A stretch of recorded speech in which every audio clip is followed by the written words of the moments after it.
आज हम करेंगे 6th क्लास की हिस्ट्री का थर्ड लेसन आरंभिक नगर। सबसे पहले नगरों का विकास कब हुआ, इनकी शुरुआत कब हुई, किस तरह लोग इकट्ठे हुए, लोगों का जुड़ना आरंभ हुआ, कुछ लोगों ने मिलकर किसी जगह पर रहना शुरू किया और फिर उससे शुरुआत हुई नगरों की। तो आरंभिक नगरों का जो आरंभिक नगर है उनकी शुरुआत किस तरीके से की गई, कैसे हुई, किससे हमें पता चला, कौन कौन से नगर बने और किस नगर में क्या क्या चीज़ें पाई गई, वो हम इस लेसन में पढ़ेंगे। जो मेन पॉइंट है वो उसको मैंने अंडरलाइन किया, लेकिन ये जो स्टार्टिंग है इसकी मैं आपको बता देती हूँ एक बार। हड़प्पा की कहानी, जो हमें पुराने नगर मिले हैं, जिसकी नगरों की जो शुरुआत हमने देखी है उसको बोलते हैं हड़प्पा नगर। अक्सर पुरानी इमारत अपनी कहानी बताती है। लगभग 150 साल पहले जब पंजाब में पहली बार रेलवे लाइन बिछाई जा रही थी, तो इस काम में जुटे इंजीनियरों को अचानक हड़प्पा पूरा स्थल मिला। पूरा स्थल मतलब प्राचीन जगह, पुरानी जो जगह होती है वो पूरा स्थल, प्राचीन स्थल जो आधुनिक पाकिस्तान में है। उन्होंने सोचा कि यह एक ऐसा खंडर है जहाँ से अच्छी ईंटें मिलेगी। यह सोच के वे हड़प्पा के खंडरों से हजारों ईंट उखाड़ ले गए, जिससे उन्होंने रेलवे लाइन बिछाई। इससे कई इमारतें पूरी तरह नष्ट हो गई। उसके बाद लगभग 80 साल पहले पुरातत्वविदों ने इस स्थल को ढूंढा और तब पता चला कि यह खंडर उपमहाद्वीप के सबसे पुराने शहरों में से एक है। चूंकि इस नगर की खोज सबसे पहले हुई थी, इसलिए बाद में मिलने वाले इस तरह के सभी पुरास्थलों में जो इमारतें और चीजें मिली उन्हें हड़प्पा सभ्यता की इमारतें कहा जाने लगा। इन शहरों का निर्माण लगभग 4700 साल पहले हुआ। आपके लिए जो मेन है, इंपॉर्टेंट है, वो मैं बता देती हूँ। देखिए, हड़प्पा सभ्यता का मतलब क्या है। सबसे पहले हमें जो नगर मिले ना, जिस नगरों की खोज सबसे पहले की गई, सबसे पहले जिन नगरों की खोज की गई उनको कहा गया हड़प्पा सभ्यता। और उसके बाद जो भी हमें पुरानी चीजें मिली, पुराने स्थल मिले, उनसे जो भी इमारतें, जो भी चीजें मिली, उसे कहा गया हड़प्पा सभ्यता की इमारत। अब इनका निर्माण कब माना जाता है? 4700 साल पहले। ये देखिए, हड़प्पा जो सभ्यता है उसका निर्माण माना जाता है 4700 साल पहले। अब आता है कि हड़प्पा सभ्यता हमें सबसे पहले हमने पता लगा लिया कि भाई सबसे पहले जो नगर बसे थे, नगरों की जो शुरुआत हुई थी वो हड़प्पा सभ्यता से मानी जाती है। उसके बाद आता है कि किस तरीके से वो नगर बनाए गए थे, कैसे उन नगरों की मतलब उन नगरों की क्या थी, विशेषता क्या थी, क्या क्या विशेष चीजें थी, किस तरीके से लोग रह रहे थे, कैसे घर थे, वो सारा हम इस लेसन में देखेंगे। तो इन नगरों में से कईयों को दो या उससे ज्यादा हिस्सों में विभाजित किया गया था। प्राय पश्चिमी भाग छोटा था लेकिन ऊंचाई पर बना था। इन नगरों का जो पश्चिमी एरिया था ना, पश्चिमी जो भाग था वो क्या था, वो ऊंचाई पे बना था। और पूर्वी जो हिस्सा था वो निचले इलाकों में था, मतलब मैदानी इलाकों में था। जो पश्चिमी हिस्सा था वो ऊंचाई पे भी बना था और छोटा भी था। जो पूर्वी हिस्सा था वो बड़ा भी था और निचले इलाकों में था। ऊंचाई वाले भाग को कहा गया नगर दुर्ग। जो ऊंचाई वाला भाग था, जो पश्चिमी वाला हिस्सा था जो ऊंचाई पे था, उसको उसको नाम दिया गया नगर दुर्ग। और जो निचला हिस्सा था उसको नाम दिया गया निचला नगर। देखो, जिस जगह पर जिस तरीके से जो नगर स्थित थे उसको वैसे ही नाम दिया गया। जो ऊंचाई पे था उसको नगर दुर्ग बोल दिया, जो नीचे था उसको निचला नगर कह दिया। दोनों हिस्सों की चारी दीवारी पक्की ईंटों से बनाई जाती थी। इनकी ईंटें इतनी अच्छी पक्की होती थी कि हजारों सालों बाद आज तक इनकी दीवारें खड़ी है। जो हड़प्पा नगर थे उस समय, उनकी एक तो सबसे खास बात क्या थी, उन नगरों को बनाने के लिए जिन ईंटों का निर्माण किया जाता था, जो ईंटें यूज की गई थी, जो प्रयोग में लाई गई थी ईंटें, वो ईंटें बहुत अच्छी क्वालिटी की थी, बहुत अच्छे से पकाई हुई ईंट थी।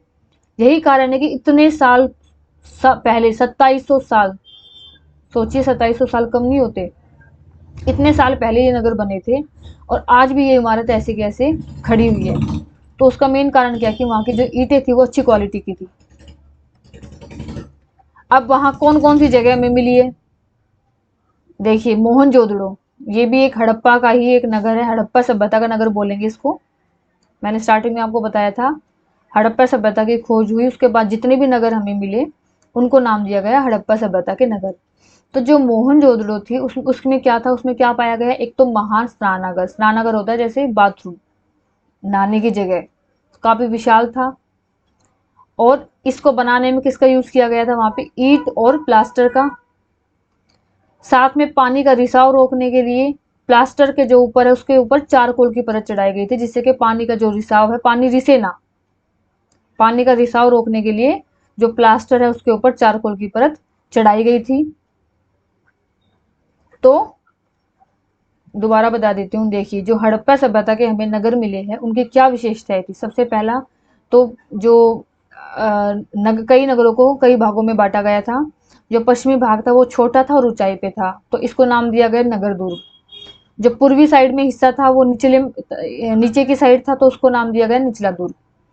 अब उस समय के जो नगर मिले उनकी खास विशेषता क्या थी कि उनकी इमारत इतने साल पहले जो बनाई गई थी, और आज जब हम देखते तो वो इमारत ऐसे कैसे खड़ी हुई है। इसका मतलब क्या कि वहां जो उस समय जो ईंटें प्रयोग में की लाई गई थी वो अच्छी तरह से पकी हुई थी।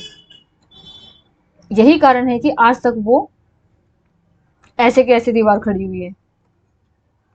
दूसरा, मोहनजोदड़ो जो एक जगह मिली है वहां पे, उसमें हमें क्या मिला है, एक बहुत बड़ा स्नानागार मिला है, बाथरूम जिसको बोलते हैं। और इसमें क्या है, ईंट और प्लास्टर का इस्तेमाल किया गया इसको बनाने के लिए। पानी का रिसाव रोकने के लिए प्लास्टर के ऊपर चारकोल की परत चढ़ाई गई है, जिससे कि पानी रिसे ना।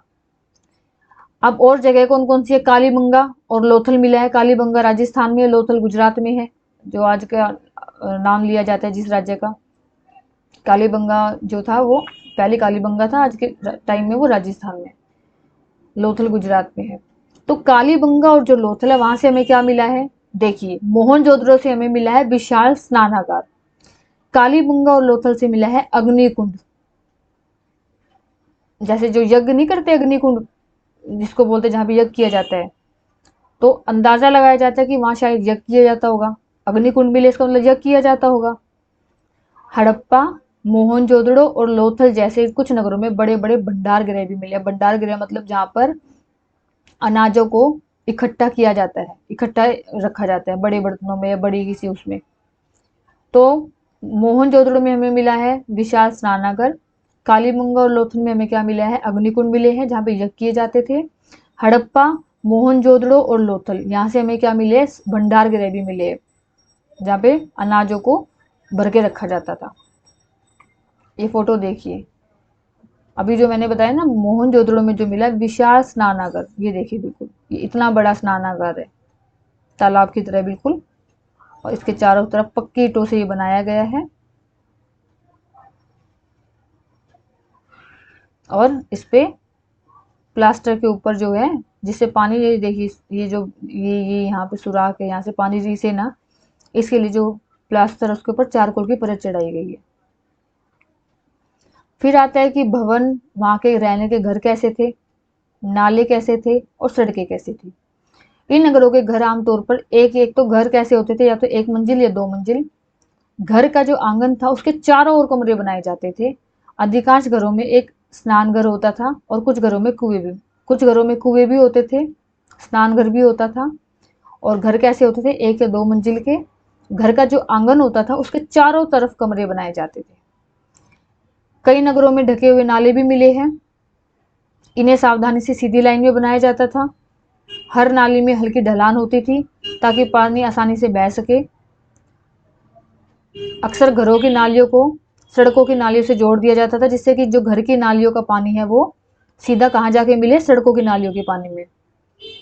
नाले भी ढके होते थे। नालों के ढके होने के कारण इनमें जगह जगह मेन होल बनाए गए थे, जिनके जरिए इनकी देखभाल और सफाई की जा सके। थोड़ा किया गया था, मेन होल मतलब थोड़ा थोड़ा गैप किया गया था, जिससे कि उनको समय समय पर साफ भी किया जा सके। घर, नाले और सड़क, इनका निर्माण प्लानिंग मतलब अच्छे से योजनाबद्ध तरीके से इनका निर्माण किया गया था। इससे हमें क्या पता चलता है कि जो हड़प्पा सभ्यता के नगर है वहां जिस प्रकार के घर बनाए गए थे, नगर बनाए गए थे, नाले बनाए गए थे, सड़कें बनाई गई थी, उनमें साफ सफाई का भी ध्यान दिया जाता था। आपने देखा पूरा ध्यान रखा जाता है, पानी ना जिसे, नाले ढके हुए हैं, मेन होल भी बीच में छुटा हुआ है उसमें, जिससे कि उनके टाइम आने पर बीच बीच में सफाई भी की जा सके। फिर आता है नगरीय जीवन। नगरों में लोग किस तरीके का जीवन व्यतीत करते थे, कैसे रहते थे। नगरों में शिल्पकार होता है जो शिल्प का काम करते हैं, किसी चीज का निर्माण करते हैं, शिल्पकारी करते हैं। स्त्री पुरुष भी रहते थे जो अपने घरों या किसी उद्योग स्थल पर तरह तरह की चीजें बनाते होंगे। लोग लंबी यात्राएं भी करते थे।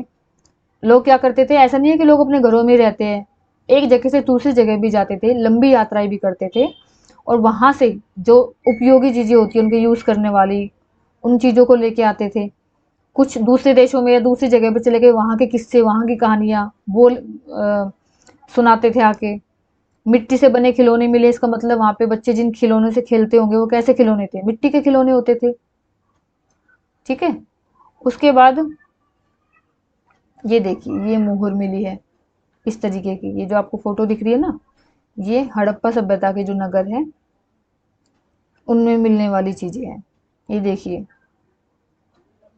नाला कैसे बना हुआ है, ये सड़क है और सड़क में एक नाला बना हुआ है। ये मोहर मोहर है, उस समय जो मोहर मिलती थी ना हड़प्पा सभ्यता के नगरों में, ये इस तरीके की मोहर होती थी।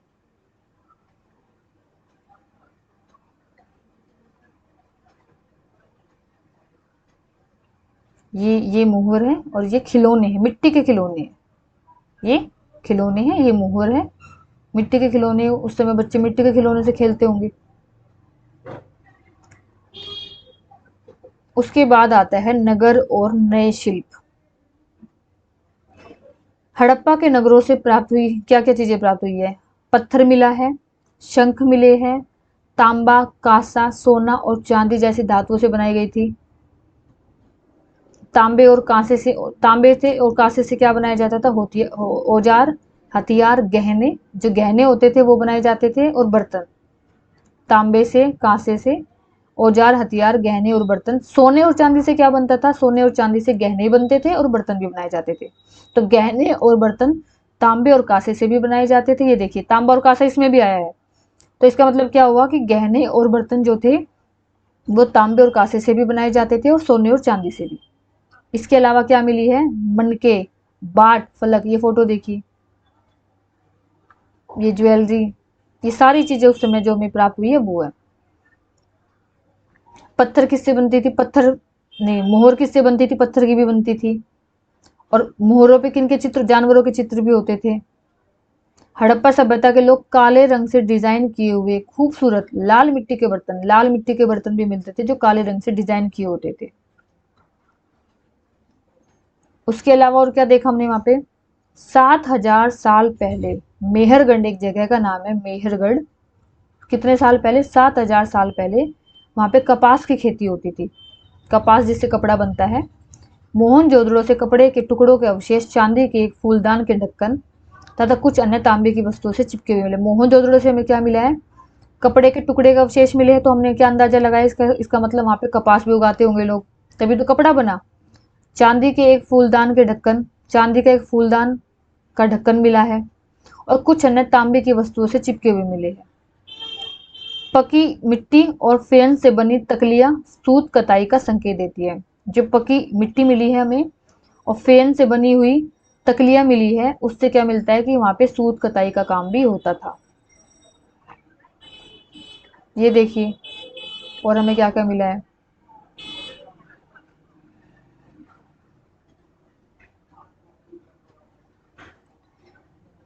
एक महत्वपूर्ण व्यक्ति की पत्थर से बनी मूर्ति जो मोहनजोदड़ो से मिली है, कढ़ाईदार वस्त्र। ये देखिए, ये एक कढ़ाईदार वस्त्र पहन रखा है एक व्यक्ति ने।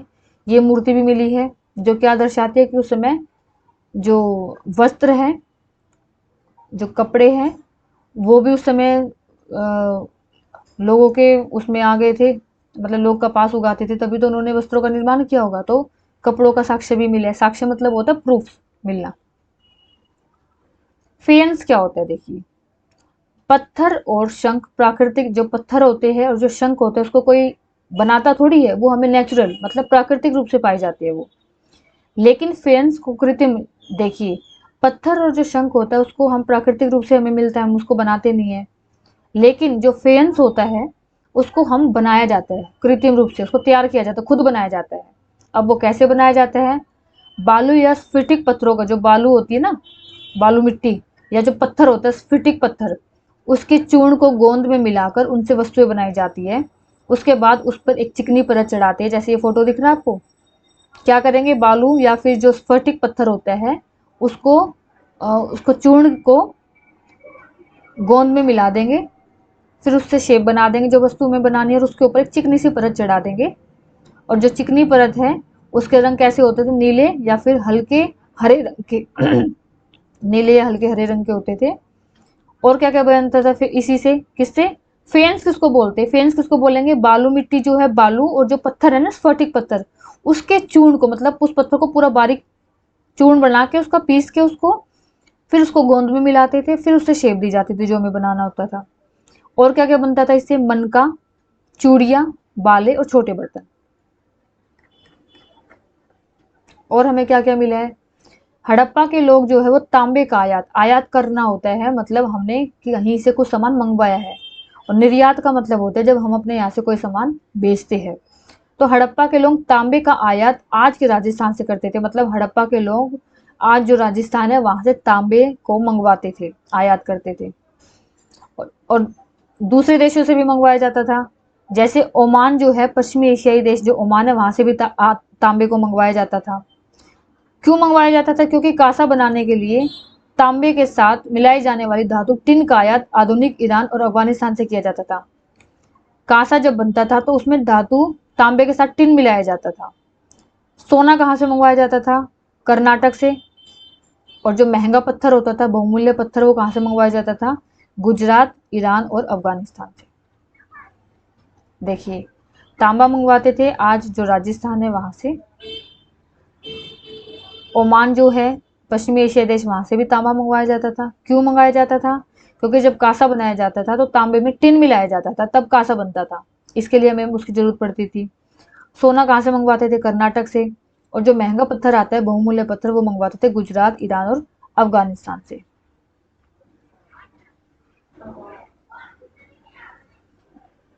अब जब उनको एक जगह से दूसरी जगह पर सामान पहुंचाना तो किससे पहुंचाएंगे, ऐसे कुछ चीजें भी मिली है। ये देखिए, ये हल दिख रहा है ना हमें, हल के आकार का।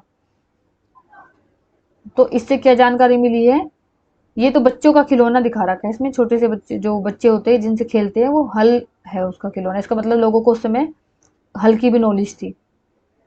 अब वो क्या खाते थे, अभी हमने देखा वो कैसे रहते थे, क्या क्या चीजें यूज करते थे। अब आता है वो खाते क्या थे। वहां से क्या मिला है, हड़प्पा के लोग क्या खाते थे, गेहूं, जौ, दाल, मटर, धान, तिल और सरसों। कुल मिला के आज के टाइम में जो हम खाते हैं कुछ कुछ वैसा ही, गेहूं, जौ, दाल, मतलब उनको खेती करने की नॉलेज आ चुकी थी। जमीन की जुताई के लिए हल का प्रयोग एक नई बात थी। हड़प्पा काल के हल तो नहीं बच पाए क्योंकि वे लकड़ी के बनाए जाते थे, लेकिन हल के आकार के खिलौने मिले हैं। इस क्षेत्र में बारिश कम होती थी, इसलिए सिंचाई के लिए लोगों ने कुछ तरीके अपनाए होंगे। पानी का संचय किया जाता होगा और जरूरत पड़ने पर उससे फसलों की, देखो उस समय क्या होता था, पानी की कमी होती थी।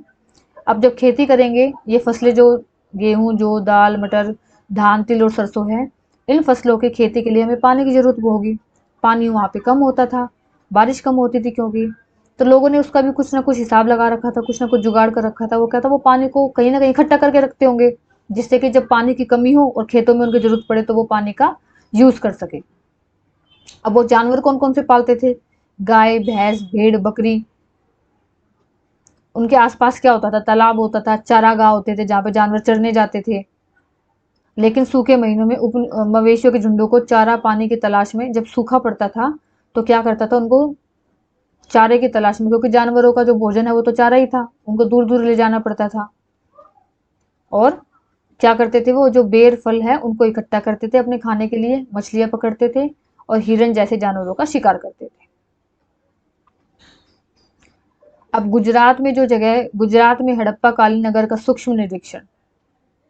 कच्छ के इलाके में खदीर बेत के किनारे धोलावीरा, जो धोलावीरा नगर है आज के समय में जो गुजरात है वही, उसको धोलावीरा कहा जाता था पहले। एक धोलावीरा नगर बसा था वहां पे। उसकी विशेषता क्या थी, एक तो पानी बहुत साफ था। धोलावीरा जो जगह, ध्यान रखना, धोलावीरा जो जगह थी उसमें पानी एक तो साफ मिलता था, ऊपर से जो जमीन थी वो भी काफी उपजाऊ थी। जहां हड़प्पा सभ्यता के कई नगर दो भागों में विभक्त, ज्यादातर नगरों को दो भागों में बांटा गया था। मैंने स्टार्टिंग में आपको बताया था, पश्चिमी भाग और पूर्वी भाग। वहीं जो ये जगह मिली है ना धोलावीरा, इसको तीन भागों में बांटा गया था।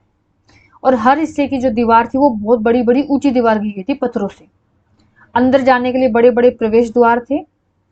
देखिए, धोलावीरा जो नगर था उसको तीन भागों में बांटा गया था और हर पार्ट की बाउंड्री कर रखी थी, हर हिस्से की बड़ा बड़ा प्रवेश द्वार था।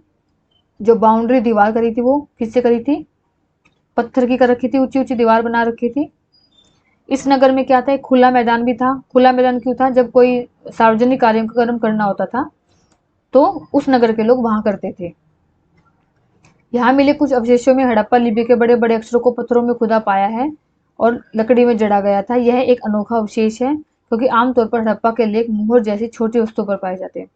ज्यादातर जो मुहर है, हड़प्पा के जो लेख है, हड़प्पा के बारे में जो लिखा गया है, वो छोटी छोटी मुहर हमें मिली है। लेकिन यहाँ जो था, यहाँ हमें क्या मिला है? एक जो बड़े बड़े अक्षरों में, हर जगह छोटे छोटे हमें लेख मिले हैं मुहर में, लेकिन ये जो धोलावीरा जगह है यहाँ पे बड़े बड़े अक्षरों में हमें वो मिले हैं।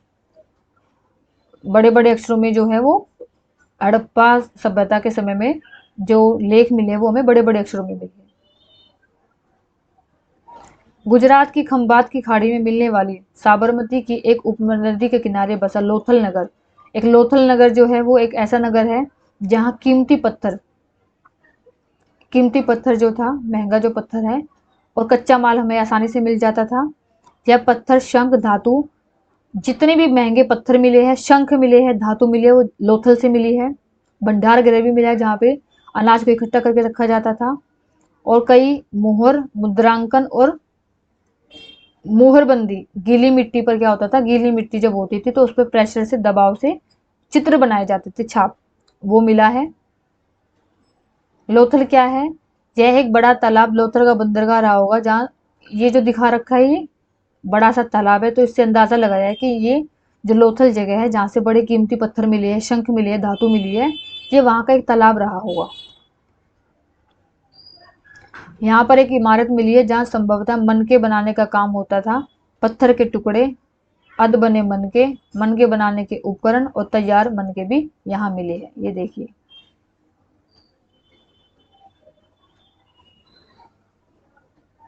इसमें क्या मिला है?